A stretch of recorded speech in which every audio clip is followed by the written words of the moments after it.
এতিয়া ভগৱানে সকলো মানুহকে কিছুমান টেলেণ্ট দিছে, কিছুমান গিফ্ট দিছে, কিছুমান পটেনচিয়েল দিছে যিবিলাক আমি আমাৰ লাইফ টাইমত ফুলফিল কৰিব লাগে। আৰু যদি আমাৰ লাইফ টাইমত আমি ফুলফিল কৰিব নোৱাৰোঁ, আমাৰ সেইবিলাক ৰিগ্ৰেট হিচাপে ৰৈ যায়। আৰু এই বিষয়ে ডেনজেল ৱাশ্বিংটন নামৰ যিজন আমেৰিকান এক্টৰ আছে, সেই এক্টৰজনে ৰিগ্ৰেটছৰ বিষয়ে এটা ধুনীয়া স্পীচ দিছিলে। আমি সেই স্পীচটো এই ভিডিঅ' ক্লিপটো তেতিয়া চাই লওঁ। Imagine you're on your deathbed, and standing around your deathbed are the ghosts representing your unfulfilled potential. The ghost of the ideas you never acted on, the ghost of the talents you didn't use. And they're standing around your bed, angry, disappointed, and upset.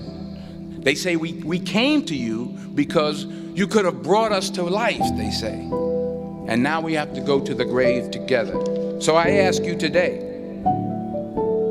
how many ghosts are going to be around your bed when your time comes? Denzel Washington নামৰ যিজন American actor আছে, সেই এক্টৰজনে আমাক এটা শিক্ষা দিছে যে আমি মানুহবিলাকে এটাই আমি ভুল কৰি থাকোঁ যে আমি ভাবি থাকোঁ আমাৰ লাইফত ইনফিনিট এমাউণ্ট অফ টাইম আছে।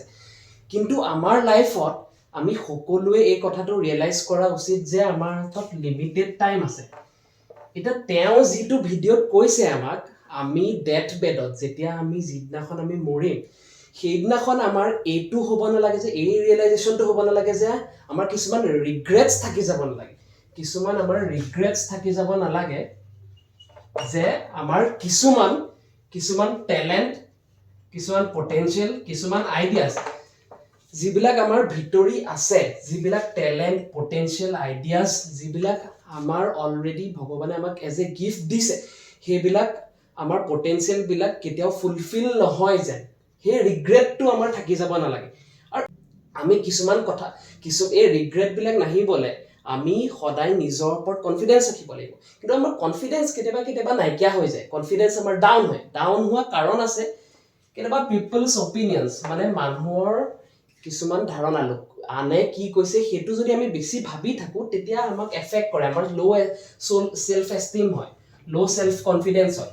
সেইকাৰণে বেলেগ মানুহৰ মন্তব্য যিবিলাক নিগেটিভ কমেণ্টছ, সেইবিলাকক ইমান মন কৰি থাকিব নালাগে।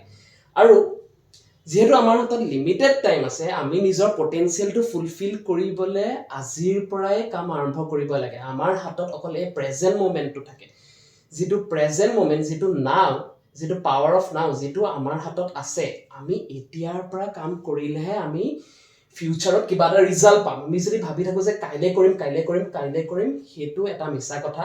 আৰু যিহেতু লিমিটেড টাইম আছে, আৰু লিমিটেড টাইমৰ ভিতৰত আমাৰ অকল এই প্ৰেজেণ্ট সময়খিনিহে আছে, যে কাইলৈৰ সময়টো অকল কাইলৈহে আহিব, আৰু কাইলৈটো যেতিয়া আহি যায় সেইটো তেতিয়া প্ৰেজেণ্ট হৈ যাব। আৰু প্ৰেজেণ্ট হৈ যোৱাৰ লগে লগে আমি কি কৰোঁ যে আকৌ কাইলৈ কৰিম। সেইকাৰণে আমাৰ পটেনচিয়েলবিলাক কেতিয়াবা ফুলফিল নহয়।